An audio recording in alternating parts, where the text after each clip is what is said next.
Hi, my name is Grace Ledge, and for Module 8, after reading the article, one of the pros I thought was the Gorman-Rapport intervention.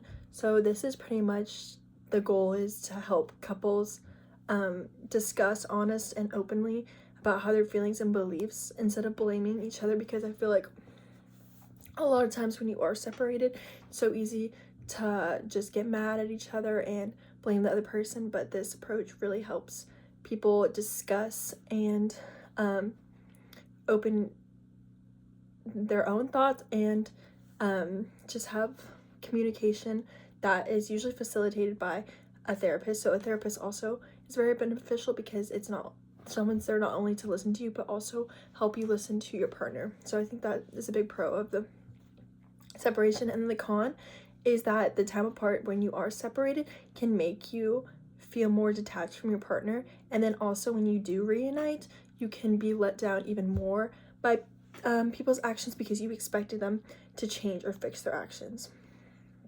So for the type of divorce, I picked emotional divorce that I think would be hardest for me. Like, I've obviously never been married, but in past relationships, the emotional aspect is really hard to detach yourself from, rather than like how you spend your time or like finances and that type of stuff.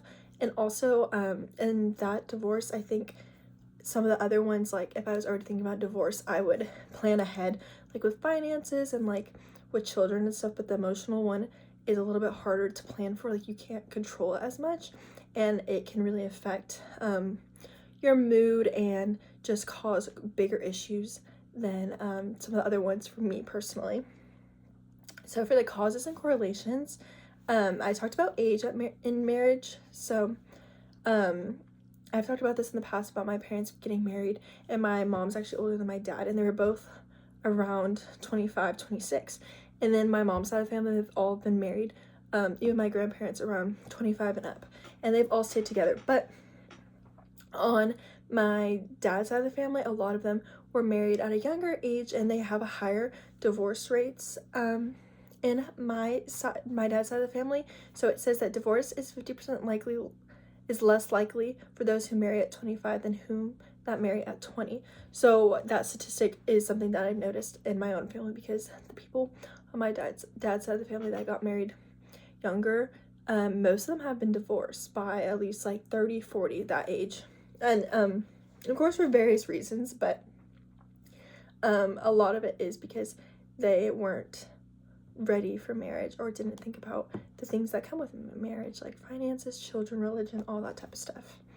And so the video I picked was the talking to children about separation and divorce.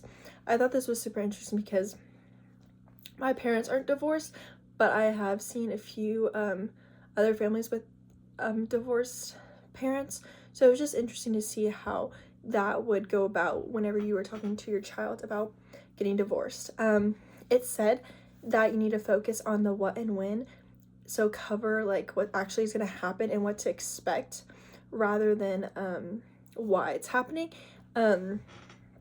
This really stood out to me because whenever I usually like hear people are getting divorced, like my first reaction is why, and a lot of the time I feel like the younger you are, like as a kid, you don't know why exactly, so it makes it harder to like comprehend what's happening. But then also, like, whenever kids don't know why their parents are in a divorce, it kind of makes it a little bit more of like they have bigger priorities and they need to focus on themselves, rather than, oh, this person did this wrong, this person, and blaming. So I thought that was interesting and something that stood out to me. I also explained that it was super important to show that they still love you and we're still a family even though they are divorced. I think a lot of times kids are so quick to be like, nothing's gonna be the same, and we're not a family, like you don't love me or you don't love each other. But realistically, there's so many different reasons, and there's so many other things that you should focus on. So I thought that was really interesting and something that stood out to me and showed the importance of how you should talk and go about getting divorced to a child. So yeah, thank you.